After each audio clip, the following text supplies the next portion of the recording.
민주파출소 그러니까 고소했던 손현무 목사가 구속이 됐습니다.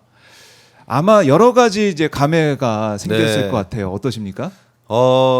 사실 처음 느낀 기분은 참 통쾌했다는 생각입니다. 예. 저희가 처음 사실 고발할 때 이게 극우의 또 한 축을 담당하고 있고 장동혁 대표가 또 뒷배로 있지 않습니까? 그러다 보니까 이게 제대로 된 수사가 이루어질 수 있을지 걱정을 좀 했었는데요. 네. 이렇게 구속되는 모습을 보니까 내가 정말 뒤에서 그렇게 고발하고 같이 이렇게 그 가짜 뉴스를 발굴하고 했던 게 보람이 되는구나. 네. 저희 같은 일했던 팀원들도 다 좀 기뻐하긴 했었습니다. 우리가 이렇게 해냈구나. 좀 그런 생각이 있었습니다. 네, 그러니까 민주파출소가 해냈다. 소장 입장에서는 파출소장 입장에서는 그렇죠. 정말 그 맨날 저도 그렇지만 같이 일하던 팀원들은 매일같이 그 좀 질 낮은 유튜브를 보면서 막 분석하고 판단하고 제보도 받고 이게 정말 확인해야 되니까. 고된 시간이거든요. 예. 그걸 다 확인하고 거치고 저희가 증거를 수집한 다음에 이렇게 고발한 사건이 네. 이렇게 구속까지 이어져서 참 일한 보람이 있구나 이런 생각이 제일 컸습니다. 보람을 느낀 손현보 목사의 구속. 네. 그런데 어제 보니까 장동혁 국민의힘 대표가 부산 가서 이 교회를 찾아갔더라고요. 네. 뭐 교회 이제 들어가기 전에 기자를 만나서 이거 종교 탄압이다. 그러니까 모든 종교에 대한 탄압이다. 이렇게까지 얘기를 했어요. 장동혁 대표의 주장은 어떻게 보셨습니까? 저런 발언들이 이제 범죄자들이 하는 논리인 거죠.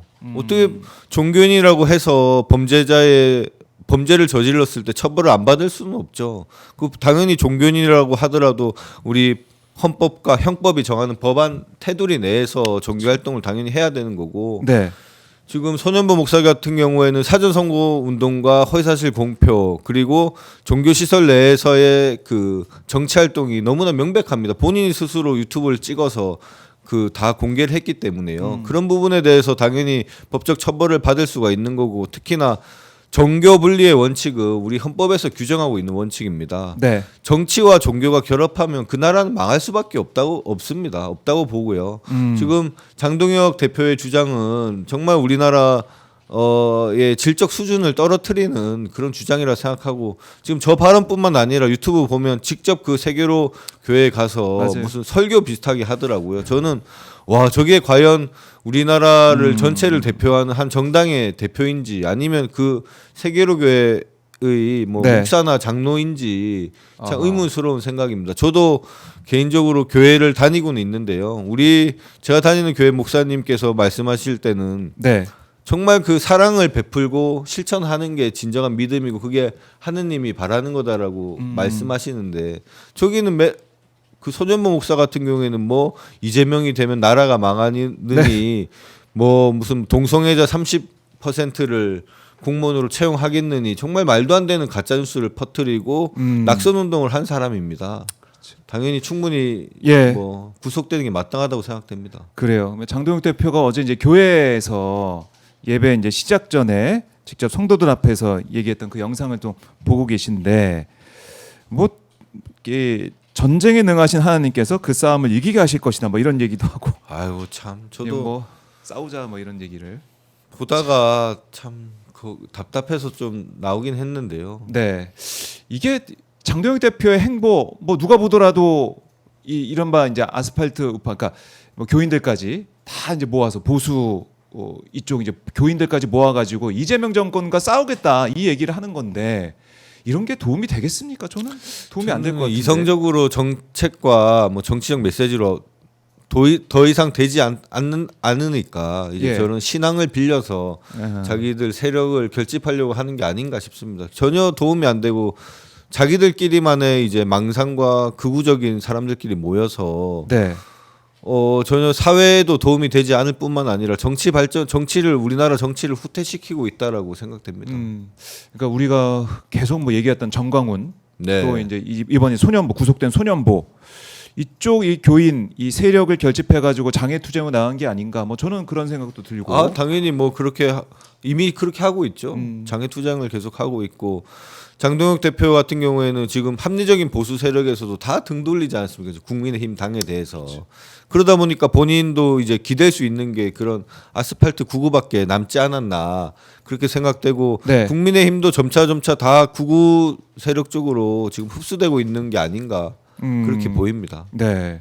이런 가운데 이 보수 유튜버 이제 뭐 유튜버로 불러야 될 것 같은 전한길 씨가 미국에 머물면서 계속해서 뭐 여러 가지 얘기를 하고 있는데 뭐 방탄복을 샀다 그랬나요? 그렇죠? 이번에 이제 미국에서 네. 있었던 그 테러 이후에 네. 방탄복을 샀다 입는다 이런 얘기를 하던데 유튜브 수익이 정지당했다고 얘기하면서 구글 코리아를 좌파가 장악했는지 네. 탄압하고 있다 이런 얘기도 하던데 이건 어떻게 들으셨습니까? 뭐 부정선거와 다름없는 망상이라고 생각되죠. 무슨 구글 코리아가 좌파가 장악됐다는 게 아무런 근거 없이 자기 것을 수익을 정지했다라고 해서 그렇게 말씀하시는데 전혀 동의하기 어렵고요. 특히나 우리 민주파출소가 했던 게 네. 고발만 했던 게 아니라 저런 허위 조작 정보를 퍼뜨리는 유튜버에 대해서 저희가 신고도 많이 했었거든요. 거기에 연장선상으로 예. 수익 정지 처분을 당한 게 아닌가 싶어서 좀 이 부분도 좀 보람된다는 생각이 들고요. 보람된다는 느낌이. 다만 이제 유튜브 입장에서도 지금 저렇게 내버려뒀을 경우에는 내란을 옹호하고 어떻게 보면 쿠데타 세력이지 않습니까? 그러니까 전 세계적으로 쿠데타 세력에게 유튜버가 수익 그 창구를 마련해 줬다라는 게 구글 내부에서도 그게 그렇죠. 만약에 전 세계적인 뉴스거리가 된다면 네. 부담이 됐을 겁니다. 그런 측면에서 당연히 전한길 씨에 대한 그 수익 정지는 마땅하다 생각하고 오히려 늦었다라고 생각됩니다. 수익 정지를 넘어서 네. 저런 경우까지는 계정을 폐쇄하는 게 맞지 않나. 그게 구글 본사의 입장에서도 좀 맞지 않나라고 생각은 드는데 네. 좀 약한 처분이 있어서 좀 아쉽다는 생각도 사실은 있습니다. 그러니까 이 내란을 옹호하고 내란에 동조하고 또 이 반정부적인 지금 뭐 이재명 네. 정권을 어떻게든 쓰러뜨리기 위한 이런 모습들을 가짜 허위 정보를 바탕으로 계속해서 맞습니다. 양산해내는 이런 컨텐츠 이런 것들은 사라져야 된다 이렇게 보시는 거예요. 구글에서도 그런 것을 방치해서는 안 되죠. 어떻게 보면 범죄자들이 범죄를 벌일 수 있도록 판을 깔아준 거지 않습니까? 그런 부분에 대해서는 구글 측에서도 전향적으로 나서서 네. 계정 폐쇄나 이런 부분을 적극적으로 해 나갈 필요가 있다라고 생각됩니다. 계정 폐쇄까지 가야 된다. 그리고 거기다가 이제 현수막도 요즘에 좀 많이 또 보이더라고요. 불법 현수막 대응 TF 부단장이시죠? 맞습니다. 맡고 계신데 이것도 어떻게 대응을 해야 됩니까? 이 거의 뭐 홍수처럼 여기저기 많이 보이더라고요. 저희가 이 부분도 선관위에 신고도 많이 하고 예. 해당 지자체와도 얘기를 많이 해봤는데 지금 결국은 선관위가 나서서 이런 불법 현수막을 다는 거에 대해서 제재를 해줘야 됩니다. 예. 근데 선관위가 지금 너무나 소극적으로 대응하고 있고요. 정당의 자유라는 표현 아래서. 그래서 저희가 법을 개정해서라도 선관위가 좀 더 적극적으로 대응하고 네. 애초에 현수막을 그러니까 유령 정당이 지금 많이 달고 있는데요. 유령 정당. 유령 정당이라고 하면은 예. 뭐 내일로 미래로 당이라고 뭐 들어본 적이 있을지 없을지 모르겠는데 예. 내일로 미래로. 그리고 자유민주당이라고 고영주 변호사가 이끄는 당도 있고요. 예전에는 이제 정광훈 목사가 이끄는 자유통일당이 많이 그런 것을 달았었는데 오히려 자유통일당은 조금 더 빠지는 식으로 지금 나가고 있고 네. 정말 껍데기만 남은 유령 정당들이 저런 현수막을 달고 있습니다. 그렇다 보니까 저희가 법을 개정해서더라도 이런 네. 유령 정당이 현수막을 못 달게 하도록 그렇게 지금 추진하고 있습니다. 유령 정당이 현수막 못 달게 하는 네. 그걸 막기 위한 법안 추진하고 있다고 했는데 어떤 현수막 내용들을 좀 파악하고 계십니까? 거의 뭐 가짜 뉴스 위주로 되어 있고요. 네. 지금 제일 많이 다는 게 이제 지난 6.3 대선이 부정선거가 있었다. 또 부정선거. 네. 그리고 뭐 많이 보셔서 아시겠지만 윤어게인 내용도 많고요. 네. 최근에는 뭐 미국 정부의 622조인가 뭐 조공을 바쳤다. 이런 내용에 이재명 대통령이 조공을 바쳤다는 내용에 그런 현수막까지 달리고 있는데 네. 사실은 그들의 주장이 미국에 조공을 바쳐서라도 미국과 잘 지내야 된다는 게 그런 구구 세력들의 주장인데 뭐 미국에 조공을 바쳤다라고 미국과 또 가깝게 지냈다라고 비판하는 것을 보면 이게 도대체 무엇을 위한 비판인지도 정확히 저희는 잘 모르겠습니다. 예. 그 내용 자체도 참 뭐 황당무계한 내용인데 내용들이죠. 네. 이걸 계속 우리가 봐야 되느냐. 선관위도 지금 제대로 안 움직이는 상황인 것 같고 법을 개정해서라도 확실히 뿌리 뽑아야 된다. 이게 사실은 제대로 된 정당이 유지되는지 선관위가 조사할 수가 있습니다. 그게 근데 지금 유령 정당 같은 경우에는 제대로 된 사무실도 없고 당원들도 없고 네. 당비도 납부하지 않고 이런 상황인데 이런 정당을 그대로 선관위가 내버려 두고 있다는 게 저는 답답하고요. 아하. 정당 선관위가 정당을 취소할 수가 있습니다. 위헌 정당 해산까지 나가지 않더라도 그래서 조속히 선관위가 나서서 적극적으로 정당 취소를 하는 게 등록 취소를 하는 게 맞지 않나 싶습니다. 등록 취소. 그러니까 할 수 있는 것들은 하면서 가야 되는데. 그러니까 지금 뭐 이 중국인 무비자 입국 이거 되는 상황, 단체 관광에 있어서 네. 한시적으로 되는데 이거 관광 아닌 점령이다 뭐 이런 얘기도 이제 하고 있고. 아니 상호주에 따라서 네. 그 우리나라 국민도 중국에 갈 때 무비자로 지금 입국이 가능한 상태입니다. 당연히 우리나라에 올 때도 무비자로 입국을 해야 되고 지금 내수 뭐 민생 경제가 좋지 않다라고 하는데 그렇죠.